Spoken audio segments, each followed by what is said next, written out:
안녕하십니까, 황 부장입니다.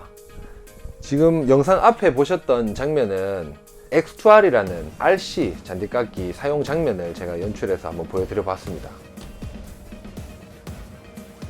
날씨가 더운데 차 안에서 에어컨 틀고 확 갈 수 있어서 굉장히 좋은 제품이에요. 이 제품에 대한 영상을 보여드리고 난 다음에 올해도 날씨가 더워지니까 문의가 많이 오기 시작했습니다. 많이 묻는 질문에 대한 답변을 좀 남겨보려고 촬영을 하게 됐습니다. 첫 번째가 사용시간에 대한 질문입니다. 두 가지 사용시간이 있어요. 첫 번째는 엔진의 사용시간, 충전 구동 장치가 움직이는 시간, 이렇게 두 가지로 보셔야 됩니다.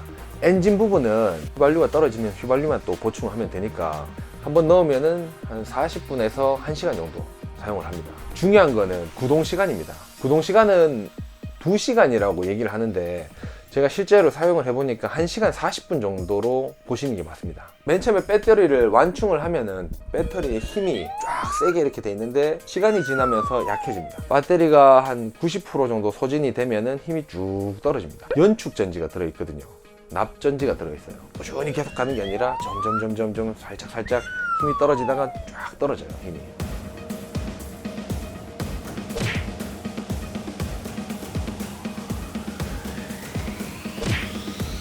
두 시간이 사용시간이라고 해도 1시간 40분 정도로 봐주시고 작업을 하시는 게 맞습니다. 좀 더 오래 작업을 하셔야 되는 분의 경우에는 배터리를 추가로 구매를 하셔서 사용하시는 게 좋습니다. 두 번째, 차에 실을 수 있느냐? 차에 실을 수 있습니다. 당연하죠. 포터, 봉고, 트럭 같은 차량에는 사다리를 이용하시면 쉽게 적재를 하실 수가 있어요. 큰 바퀴가 앞쪽으로 가게 해서 포터에 실으면 쉽게 적재를 할 수 있고, 내려올 때도 큰 바퀴가 앞으로 오게 해서 내려오면 내릴 수가 있습니다. 일반 승용차는 실을 수가 없습니다. SUV 정도는 돼야지 적재가 됩니다. 촬영할 때도 제가 SUV를 끌고 가서 촬영을 했는데 혼자서는 못 들어요. 혼자서 못 드니까 여기다가 사다리를 이렇게 설치할 수도 없고 일행을 데리고 가서 적재를 했습니다. 사다리 같은 건 어디서 구매를 하느냐? 우리가 흔히 부르는 앵글집이라고 부르죠. 적재대 사다리를 판매하는 집이 있습니다. 철물이나 앵글을 판매하시는 곳에는 이런 사다리를 판매를 합니다. 구하는 게 어렵지는 않습니다. 과수원 하시는 분들은 운반차, 경운기 뭐 이런 기계들을 차에 실어야 되는 경우가 많기 때문에. 세 번째는 수리, 부속 공급이 제대로 되는가. 국내에서 정식으로 수입 유통하는 에이전트가 있는 제품입니다. 좀 안전하게 쓸 수가 있죠. 이 엔진 같은 경우에는 지금 GCV 엔진이 달려 있는데 혼다 부속을 취급하는 업체에서도 수리를 받을 수가 있죠. 네 번째는 경사가 있는 곳에서도 사용을 할 수 있느냐 많이 물어보시거든요. 사용할 수 있습니다. 대신에 각도가 그렇게 큰 범위 내에서 되진 않아요.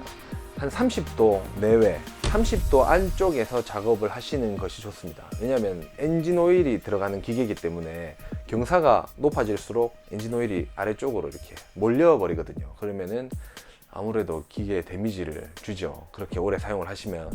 잠깐 사용하시는 건 몰라도 좀 장시간 쓰실 거다 이렇게 생각을 하시고 사용을 하시면 기계에 무리가 갈 것 같습니다. 이건 약간의 제 생각이 좀 있는 부분이라서.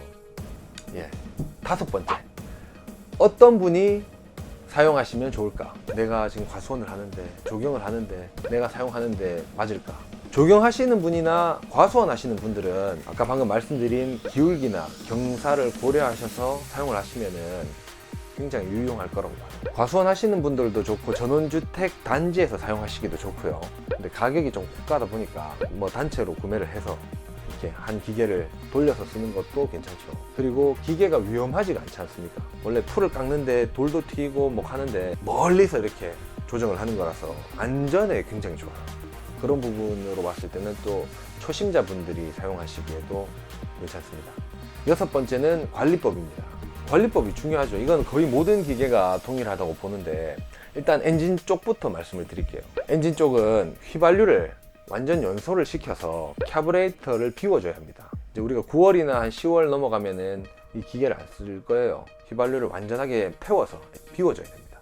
그래야지 다음에 사용하실 때 카브레이터가 깨끗하게 손상되지 않은 상태에서 쓸 수가 있고, 연료가 들어가면서 공기가 같이 빨려 들어가는데 그 공기의 먼지를 정화해주는 필터를 한 번씩 털어줘야 됩니다.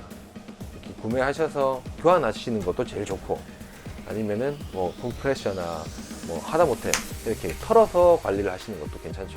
원래 모든 엔진은 6개월 정도의 엔진 오일을 한번 갈아 주시는 게 좋아요. 자동차도 똑같습니다. 한 몇만 킬로 타고 뭐 갈고 이런 것도 좋지만 6개월이 지나면 엔진 오일이 산화를 합니다. 그래서 6개월에 한 번씩은 갈아 주시는 게 좋아요. 그리고 다음으로는 이 기계에는 배터리가 들어가지 않습니까? 이 배터리를 잘 관리를 해 주셔야 돼요. 충전을 해놓고 사용을 했습니다. 방전을 시킨 상태로 놔두면은 배터리 수명이 확 떨어지는 거죠. 사용하기 전에도 완충을 시켜주지만 사용한 다음에도 완충을 시켜주셔야 돼요. 사용을 하지 않더라도 3개월마다 한 번씩 완충을 시켜주시는 게 배터리에 굉장히 도움이 됩니다. 이 점만 유념을 해주시면 아주 잘 쓰시지 않을까 생각을 합니다. 자, 이 가격대가 굉장히 고가예요. 상당한 고가입니다. 350만 원 정도입니다. 쉽게 접근할 수 있는 가격대 제품은 아니에요. 뭐 과수원이라든지 조경을 업으로 하시는 분들, 아니면 자주 사용하셔야 되는 분들은 올해나 작년이나 재작년이나 보면 너무 더워가지고 일을 못합니다. 제초 작업 자체를 못해요. 나가지를 못합니다. 그럴 때 꼭 필요하신 분들은 이 제품을 제가 소개시켜 드리면 또 이용해 보시면 굉장히 좋을 것 같다는 생각이 들어서 오늘 영상을 촬영해서 보여드려 봤고요. 혹시 조립법이나 아니면은 뭐 기계에 대한 사용법이 궁금하신 분들은 제가 일전에 촬영한 영상이 있습니다. 여기를 클릭하시면 또 보실 수 있으니까 관심 있으신 분들은 또 눌러서 보시면 좋지 않나 생각을 합니다. 작업도 조심하시고 더위도 좀 조심하셔가면서 작업하시기 바랍니다. 너무 더워요. 제가 촬영하는데 감사합니다.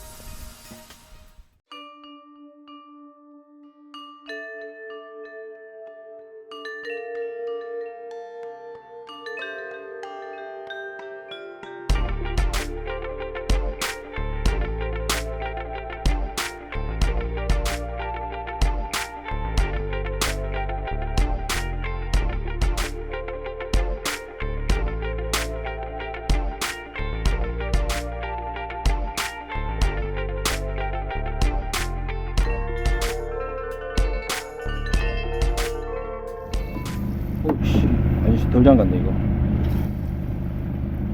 형님이 열었다가 다시 하셨잖아요. 맞네. 아이고 너무 많이 넣었다. NG